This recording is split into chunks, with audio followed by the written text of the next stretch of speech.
am completely disgusted that our president, who used to be a professor of constitutional law, just signed the National Defense Authorization Act that totally tramples our constitutional rights. That's right. Woo!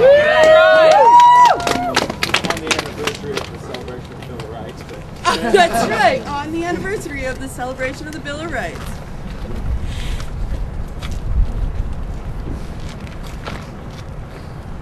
I'm disgusted about more things, but you guys must be too, right?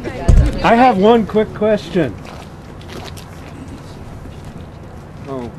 I recall a speech by then Illinois State Senator Barack Obama in 2002 in the Federal Plaza in Chicago. And a line from that speech, he spoke to a group of anti-war activists. He said, "I'm not opposed to war, I'm opposed to dumb war."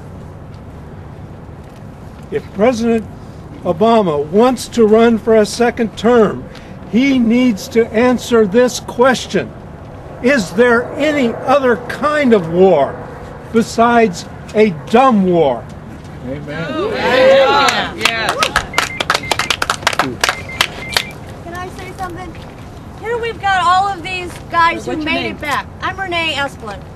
They made it back, but what we've got now are some guys do make it back, but we've got more soldiers killing themselves than we have casualties at the moment.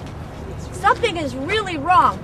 Some VA healthcare is being privatized, and then it drops out, just like we all know with anybody who has insurance knows how pathetic it is. So we're getting guys back with brain injuries because the bombs and the percussive stuff is so much more sophisticated. We need to consider that these human beings are not commodities. It's about time. Then to tag along on that are the unmanned drone attacks.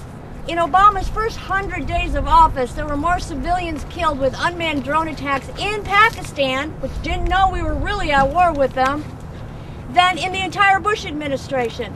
This absolute war crimes, the war criminal's not here today. We have to be very, very careful we don't vote for this war criminal, because at some point we have got to say, because Geneva Conventions require us as civilians to do this, we have got to say no more crimes. It's not any different than packing people into a train and sending them down the road. Amen.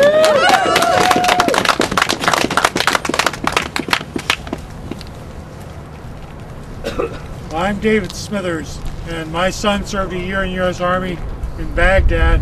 He lost all of his buddies in an IED accident or bomb when he was on sick call. So the Iraq War has hit pretty close to home in our family. I haven't seen my son for 6 years. Today is the International Day of Solidarity with Bradley Manning. It's the second day of his preliminary hearing for his court-martial. It's also his 24th birthday. He's been in custody for over a year. The UN Special Rapporteur on Torture has attempted several times to meet with them, but has been refused access. He's been pretty clearly tortured by what we acknowledged were his conditions when he's at the Quantico brig. And he's being held for doing not just what he had a right to do, but an obligation under international law, the Geneva Conventions, and he should be freed, and then he should be paid damages for the false arrest. Free Bradley Manning! Free Bradley Manning! Free Bradley Manning! Free Bradley Manning! Free Bradley Manning! Free Bradley Manning! Hi, I'm Dan Hughes. For all of us that sometimes get overrun with numbers or mathematically challenged, I'd like a few numbers to have people consider what's actually going on here. Since we're in 130 lands and we have 4 to 6 times as much military budget as anyone in the world, that's a huge amount of money.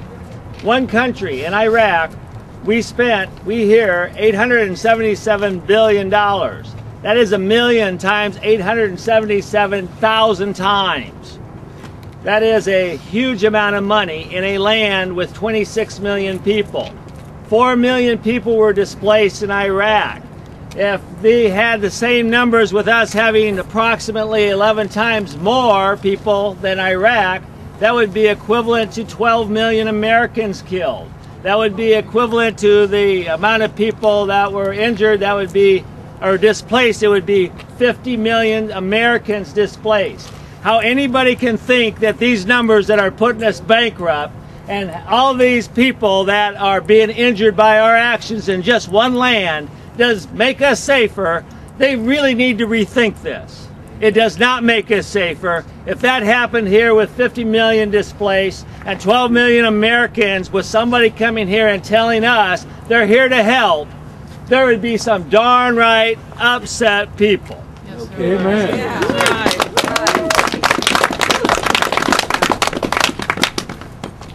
Hi, I'm Lynn Berg at Wood, and I have 2 children, and I am scared the way this country is going. I want a country of peace. I want a country where we take care of each other.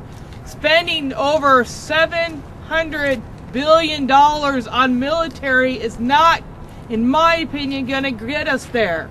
So I implore, please open your eyes, Americans. Realize we want a peaceful world. We don't want to go into other countries. We don't want to tell them what to do. That only creates people hating us and hating this government. That's right.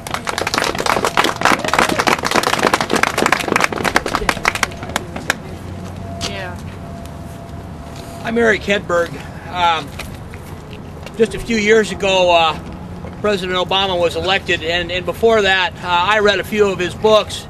One called The Audacity of Hope, and I actually did have hope that things could change. Over the period of the last 3 or 4 years, 3 years actually, going on 4 here soon, I've seen things change in some ways for the worse. I was astonished that although they claim we're moved out of Iraq, that we've escalated things in Afghanistan. I'm astonished more by the drones that we're using to go in and execute our enemies, as well as collateral damage, and some of the things that were pointed out earlier here this afternoon, what collateral damage really is. And then the audacity that they would actually take the signs off the door, and knowing that we were coming and not listening to what we have to say, it just strikes me as ironic. I guess that's all I got to say. Yes. My name's Ant. I've been traveling this country for 6 years on the road after Hurricane Katrina hit Louisiana. Very shortly, we're going to have a bunch of people come here and talk about the problem that's in our own backyard. And I know a little bit about it, of subsidized farms hiring immigrants, and they have no workers' rights. There's a war in our own country that's going on right now, that we're mistreating workers and putting Americans, well, out of jobs, even though I'm not bothered by that. I would love to work right beside them.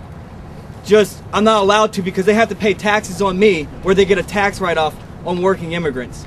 That's not my main issue. One of my larger issues is that we're really disillusioned with what we're doing in this country and how we're treating real citizens and citizens of the globe. Thank you. Thank you, Ed. Thank you. My name is Kaylin Strain, Hi, Hi, Kaylin. and I am really cheesed off at what our president has just done. He has told other countries, himself and those who work for him, he has told other countries to respect human and civil rights. But what is he doing to us? Squashing our own rights like I would squash a cockroach. He has taken away what some of us have taken for granted. He has taken away the discourse that he talked about starting 2 years ago. He went to Egypt, spoke about peace and working with Muslims. I am a Muslim. Am I a terrorist? Am I a criminal? Show me the crap and proof. Then I'll believe it.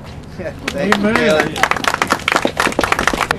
Veterans, I am not actively involved with them, but our chapter members are actively supporting Occupy. Right. Occupy here and Occupy everywhere. In fact, one of the things we're sort of working on right now is